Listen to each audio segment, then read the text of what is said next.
नमस्कार दोस्तों, सहायक आचार्य को लेकर के एक बहुत ही बड़ा अपडेट आई है। यहाँ पे आप सभी देखिएगा, नॉर्मलाइजेशन का ही खेल है, यानी कि कटअप का ही खेल।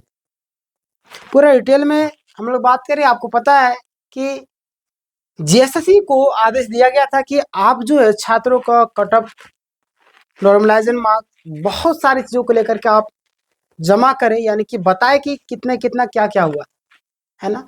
सारी चीज़ों को लेकर हम लोग विस्तार से चर्चा करेंगे। आप यहाँ पे देखिएगा, फाइनल डिसीजन यानी कि कटअप रियलिटी, कटअप का ही खेल है। आखिर कोर्ट में खुलासा हुआ, क्या चीजें मैं आपको बताने वाला हूं। जेएसएससी ने दिया जवाब।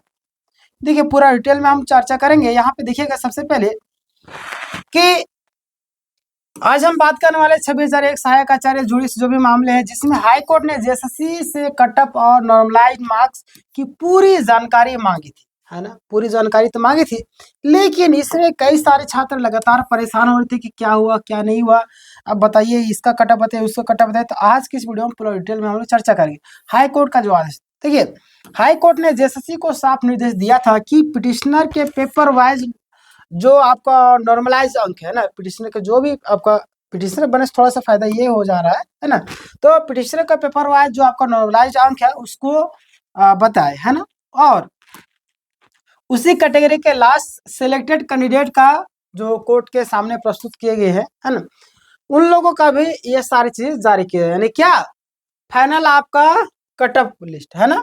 चलिए आगे हम लोग बात करते हैं, यानी कि जो आपका नॉर्मलाइज जो अंक था, है ना। देखिए, जो आपका नॉर्मलाइज्ड अंक था, तो यहाँ पे कहने का मतलब एक ही कि जो उसी कैटेगरी के लास्ट कैंडिडेट है ना, जो पिटिशनर बने थे, जो लोग वहां पे गेस किए थे, तो उसी कैटेगरी में जो आपका लास्ट कैंडिडेट है, उन लोगों का भी ये डाटा जारी किया जाए, है ना। चलिए आगे बढ़ते हैं। तो ध्यान देगा, जेएसएससी ने क्या प्रस्तुत किया। आखिर जेएसएससी जब प्रस्तुत की, तो जेएसएससी जो है वो क्या प्रस्तुत किया, जाहिर सी बात है प्रस्तुत तो करेगी। अब कितना कोर्ट की बातों को टालेगी, टाल तो नहीं सकती है, क्योंकि भाई कोर्ट से बड़ा कोई नहीं है ना न्याय के मामले में। हालांकि ईश्वर है, बट यहाँ की बात कर रहा हूं मैं, है ना। जेएसएससी की तरफ से देखिए, पूरा डिटेल चार्ट कोर्ट में दिया जाए, है ना। पूरा डिटेल दे दिया गया है। और पेपर 2, पेपर 3 और पेपर 4, यानी कि विषयवार और कैटेगरी वार, यानी कि पेपर 1, पेपर 2, पेपर 3, सारा विषयवार जारी कर दिया गया, जेएसएससी के द्वारा दे दिया गया है ना। देखिएगा, सभी नॉर्मलाइज्ड अंक स्पष्ट रूप से बताए गए हैं। देखिए, यहाँ पे देखिएगा, पहला आपका प्रेमानंद महतो, है ना, यानी कि इनका जो परीक्षा तिथि 18 जुलाई 2024 को था। कैटेगरी ईबीसी 1 है। नॉर्मलाइज्ड कंबाइंड मार्क्स जो आपका लगभग आपका 268 है। लास्ट सिलेक्टेड कैंडिडेट लगभग 287, है ना।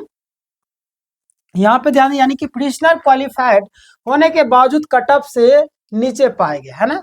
देखिए ध्यान दीजिए, पिटिशनर यानी कि पिटिशनर क्वालिफाइड होने के बावजूद कटअप से नीचे पाए गए। क्लियर हो गया यहाँ से। चलिए आगे हम बात करते हैं। ध्यान देगा, पिटिशनर 2, है ना, इंदु, ध्यान देगा, परीक्षा की तिथि इनका था 21 जुलाई 2024। कब था? 21 जुलाई 2024। और पिटिशनर प्रतिशत आपका लगभग 47%। कितना? 47। लास्ट सेलेक्टेड कैंडिडेट आपका 55 है ना। यहाँ पे देखिएगा कितना है, 55। यहाँ भी पिटिशनर के नॉर्मलाइज अंक कम है ना। ध्यान दिया, यानी कि अगर आपका नॉर्मलाइज अंक कम हो जाए तो जाहिर सी बात कहाँ से होगा, है ना। चलिए आगे हम बात करते हैं। ध्यान दिया, अगला पिटिशनर है शिवम, यानी कि शिव कुमार, है ना, शिव कुमार उरा। परीक्षा तिथि इनका है 18 जुलाई 2024। पिटिशनर प्रतिशत लगभग आपका 44%, है ना। और लास्ट सेलेक्टेड कैंडिडेट का लगभग 57%, यानी कि पिटिशनर का नंबर कम आया हुआ है ना। तो मैंने आपको पहले भी बताया था दोस्त, याद रखिए, जिंदगी में किसी के बहकावे में आपको नहीं आना, है ना। हालांकि देखिए, मैंने आपको बताया था, अगर हमारे पास 100 सीटें है ना, और हम लोग 500 पिटिशनर बनते हैं, जाहिर सी बात है, तो टॉप 100 टॉप को ही मिलेगा। होड़ नहीं मचाना, समझना है चीजों को। तो यह चीज मैंने आपको बताया था। चलिए कोई दिक्कत नहीं, आप लोग समझदार हैं। और इस कैटेगरी में भी चयनित कैंडिडेट का स्कोर ज्यादा है। चलिए आगे बढ़ते थे हम लोग। ध्यान देगा, जेएसएससी रिपोर्ट, यानी कि जेएसएससी रिपोर्ट से क्या स्पष्ट होता है कि दोस्तों, तीनों पिटिशनर जो आपका परीक्षा में क्वालिफाई तो है, लेकिन नॉर्मलाइज कटअप से नीचे है ना। तीनों जो भी पिटिशनर थे वो क्वालिफाई है, पर नॉर्मलाइज जो अंक है उससे उनका नंबर कम है। क्लियर? चलिए आगे हम लोग बात करते हैं, ध्यान दीजिए।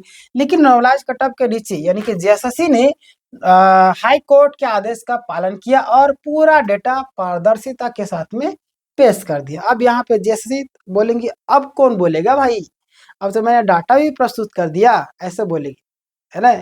बोलते हैं कि हमारे गाँव में कहावत है कि छोड़िए उस कहावत को नहीं बोलूंगा, आप लोग बुरा मान जाइएगा। उस कहावत को आप लोग भी जमाए थे ना, एकलौता बेटा को लेकर के है ना, और समझ गए होंगे मैं क्या कहना चाह रहा हूं। आगे क्या होगा, अब पूरा मामला हाईकोर्ट के फैसले पर निर्भर करता है कि नियुक्ति होगी या नहीं, है ना। अब जाहिर सी बात है, अब हाईकोर्ट के आदेश पर निर्भर करेगा इन लोगों को नियुक्ति हो गई है ना। यह कैटेगरी वाइज बची हुई वैकेंसी है और कोर्ट के अंतिम आदेश पर तय होगा, है ना। और जाहिर सी बात है कि देखिए अभी सीट तो बचा हुआ है, तो सीट जब बचा हो तो देना चाहिए, लेकिन जब तक हाई कोर्ट चाहे सुप्रीम कोर्ट हो कोई भी आदेश ना दे तब तक कोई भी मामला आगे नहीं बढ़ेगा, है ना। देखिए कंक्लूजन, अगर मैं बोलूं कि आपका अंतिम कंक्लूजन क्या हुआ, अंतिम कंक्लूजन अगर हम लोग बात करें तो ये इस केस में हाई कोर्ट से जुड़े नया फैसला आएगा, यानी कि मैं सबसे पहले आपको अपडेट देने की कोशिश करूंगा, तो आप लोग घबराने की जरूरत नहीं है ना। देखिए मैंने आपको बार बार एक चीज को समझाया है कि बार बार बोला है कि देखिए आपको घबराने की जरूरत नहीं है ना, किसी के बहकावे में भी आने की जरूरत नहीं। बहुत सारे लोग अलग अलग तरीके से आपके सामने बातें रखेंगे। बहुत सारे लोग सेकेंड लिस्ट के भी इंतजार कर रहे थे, उनको मैंने बताया है कि अभी जो 28 तारीख को आपका नियुक्ति पत्र मिला है, ये लोग को क्लियर हो गया। अब धीरे धीरे कई सारे लोग का क्लियर करते जा रहे हैं, नोटिस वाले हो, बिना नोटिस वाले हो, बायोमेट्रिक वाले हो, है ना, सारे लोग का धीरे धीरे मामला क्लियर कर रही है जेएसएससी। क्लियर? और भी कई सारी चीजें धीरे धीरे क्लियर होते जा रही है। बाकी बात कॉमर्स वाले का भी सभी लोगों का रिजल्ट आएगा, घबराने की जरूरत नहीं, पेशेंस रखिए बस, है ना। पेशेंस रखना है, पॉजिटिव रहना है हमेशा।